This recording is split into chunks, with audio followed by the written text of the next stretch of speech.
Y ahora vamos a ver un caso de un árbol de decisión de clasificación y vamos a entender un poco cómo es que se construye esta herramienta. Estamos en esta situación.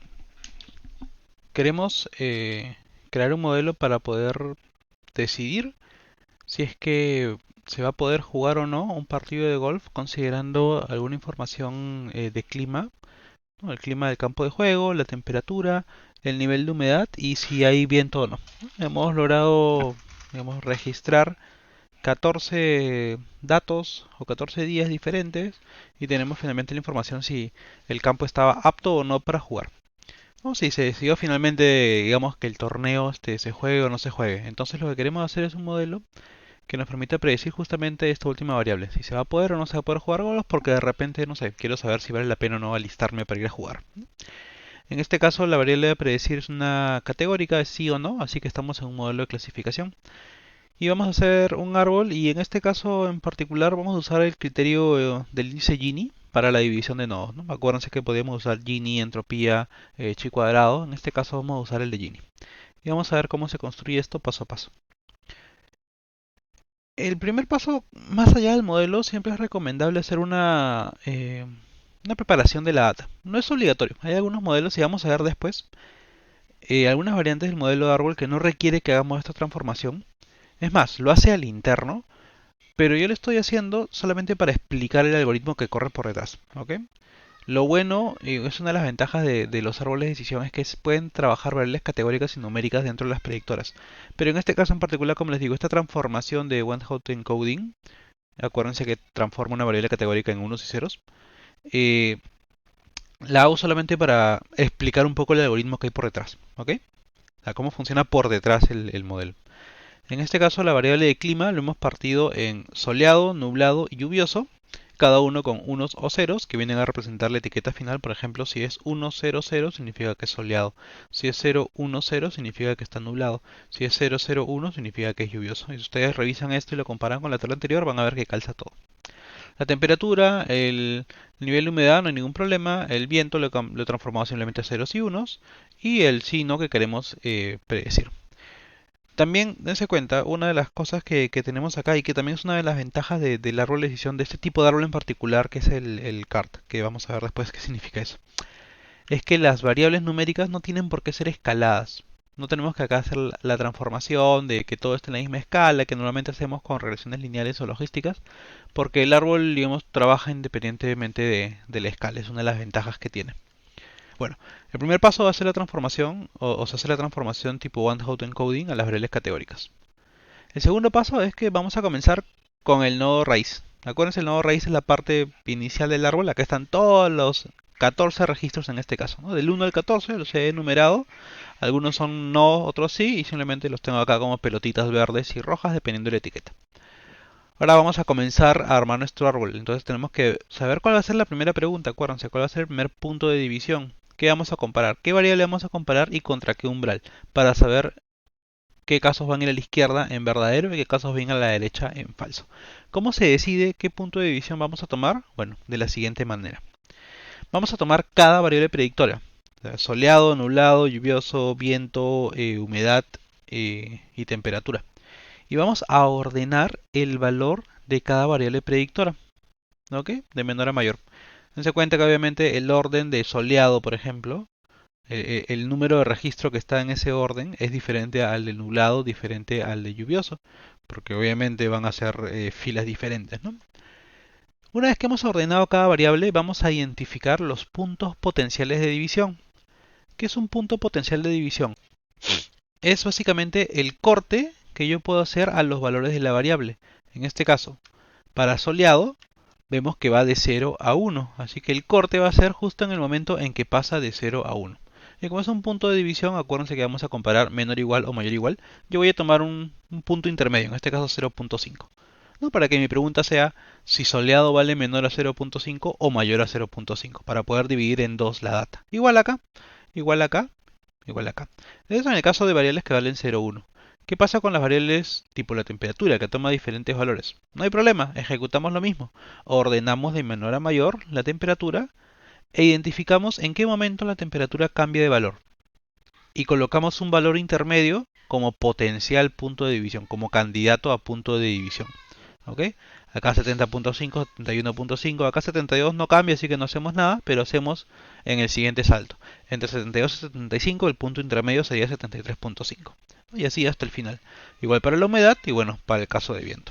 Entonces tenemos 1, 2, 3, 4, 5, 6, 7, 8, 9, 10, 14, 20, 27, no, 23 puntos de división potenciales para trabajar. Ahora vamos a evaluar cada punto de división. Vamos a tomar el primer punto de división, que era el 0.5 cuando el día es soleado. Y vamos a calcular el indicador Gini para este punto de división. Entonces recuperamos nuestra data, ¿no? 0 a 1 y la etiqueta que corresponde sí a no, dependiendo del número de registro que tenemos. Y calculamos el Gini de la izquierda, que sería todo aquel dato cuyo soleado sea menor o igual a 0.5. Acuérdense, es 1 menos la probabilidad de sí al cuadrado más la probabilidad de no al cuadrado. Y calculamos el Gini de la derecha, que es todo aquellos casos cuyo soleado sea mayor o igual a 0.5, que sería todo lo de abajo. 1 menos la probabilidad de sí al cuadrado más la probabilidad de no al cuadrado.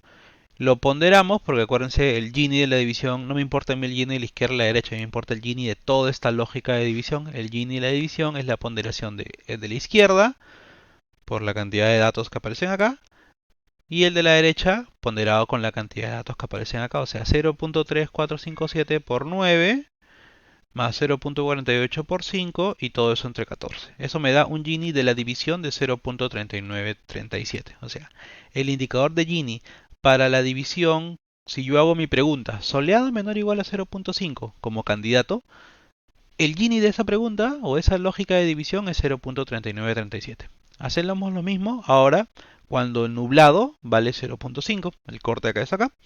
Y calculamos nuevamente el Gini de la izquierda y el Gini de la derecha. Obviamente estos Ginis no tienen por qué ser igual al Gini del soleado, porque es una variable diferente. El corte es en un punto diferente y los datos que aparecen arriba o por debajo de ese corte van a ser diferentes.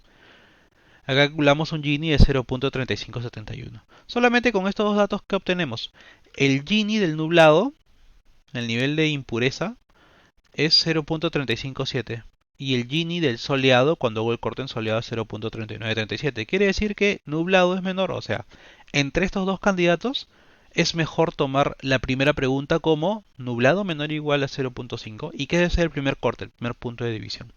Bueno, lo que tenemos que hacer acá es repetir esto para cada variable, para cada corte. Para el lluvioso también tenemos lo mismo, acá se nos va un poco alto. Para las variables tipo temperatura tenemos que hacer lo mismo para cada uno de los cortes de la temperatura. Y así para cada combinación que tengamos. Y terminamos en este caso con la última variable que es viento. Una vez que hemos calculado los Ginis de cada variable y de cada punto de división candidato identificado, vamos a consolidar todo, que es esto de acá, todas las variables, todos los cortes candidatos y todos los Ginis registrados. Y acuérdense, en el caso del Gini lo que queremos es que sea el menor posible, porque refleja la impureza del nodo. Escogemos el menor y justamente es cuando el corte o el punto de división es evaluar si el nublado es menor o igual a 0.5. Entonces, nuestro primer árbol o nuestra primera rama del árbol va a comenzar con la pregunta nublado menor o igual a 0.5 y separamos la data. A la izquierda van a ir todos los casos en los que sea así, o sea, en los que el nublado sea menor o igual a 0.5, que serían todos estos de acá, y a la derecha todos los casos en los que el nublado es mayor o igual a 0.5. ¿Okay? Y tenemos este caso y este caso. Ahora, ¿qué hacemos? Vamos a agarrar estos 10 nodos o 10 datos, mejor dicho, de la izquierda y volvemos a repetir los pasos. Vamos a repetir los pasos del 3 al 6 para cada uno de los subconjuntos. Primero para este y después de un rato para cada uno de los hijos que se vayan armando y luego para este de acá. Acuérdense, este de acá es el padre y estos dos son los hijos. Cuando toca hacer la segunda iteración, este va a ser el padre y lo que saquemos van a ser los dos hijos. Entonces comenzamos. Nuevamente, ahora sobre estos 3, 6, 10 puntos vamos a hacer nuevamente los candidatos de la división y el Gini. Dense cuenta de algo. Varios puntos de división van a desaparecer, entre comillas, si lo comparamos con lo que teníamos acá. Acá teníamos como 23 puntos de división. Ahora cuando nos enfocamos solamente en este subconjunto, tenemos 16 puntos de división. ¿Por qué? Porque ya no nos enfocamos en toda la data, sino solamente en un hijo a la vez. Y muchos registros probablemente han desaparecido porque se han ido a la otra rama, entonces los puntos de división no tienen por qué ser los mismos. Calculamos el Gini, nos quedamos con el Gini menor y en este caso vemos que el Gini menor es cuando nos hacemos la pregunta si la temperatura es menor o igual a 77.5 grados Fahrenheit. Ponemos esta pregunta en el siguiente nivel, en el siguiente nodo, y volvemos a separar la data en el sí y en el no. Y repetimos ahora el análisis de los Ginis sobre estos 8 datos. Nuevamente, en este caso también vemos de que se reduce la cantidad de puntos de corte candidato y seguimos repitiendo lo mismo. En este caso, este 6 es el único punto que cumple todo este caminito. Ya no tenemos que hacer más trabajo acá porque el nodo ya está puro, completamente puro. Nos centramos solamente en este nodo interno de acá. Nuevamente, corremos los puntos de división, hacemos la separación, este ya lo dejamos porque ya está puro, puro verde. Y finalmente hacemos el último. Y ya tenemos todo nuestro árbol armado. Tenemos los puntos de división que aseguran una menor impureza porque el Gini es menor y los datos que caen en cada uno de los grupos. La etiqueta final, en realidad, este es el árbol en su máxima expansión. Pero lo que yo quiero es predecir si se va a jugar o no se va a jugar golf. Entonces, como es un modelo de clasificación, la etiqueta final de cada uno de estos hijos y cada uno de estos hojas que vendrían a ser, ¿no? Porque acuérdense, nodo raíz, nodos internos, las ramas en particular. Y lo último son las hojas que son 1, 2, 3, 4, 5, 6 hojas. La etiqueta final de cada hoja es básicamente el voto mayoritario. En este caso sería un sí, un no, un sí, un no, un sí y un no. Perdón, al revés. Un no, un sí, un no, un sí, un no y un sí. Que tenemos esto acá. Es la etiqueta correspondiente de cada hoja va a ser la clase mayoritaria. Como nuestro árbol lo hemos expandido lo máximo posible hasta que sea recontra puro, entonces básicamente es lo que diga la hija, ¿no? O el hijo. Esto es en caso de un árbol de clasificación. Si en lugar de clasificación hiciéramos un árbol de regresión, ya no usamos la lógica de Gini, usamos el tema de la suma de errores cuadráticos, por ejemplo, para dividir y hacemos nuestro árbol.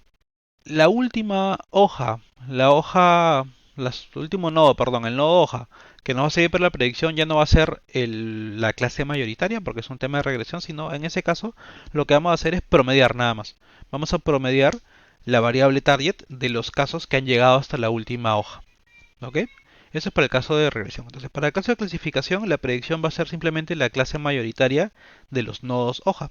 Para el caso de regresión, la predicción va a ser el promedio de la variable target en los nodos hoja. ¿Ok?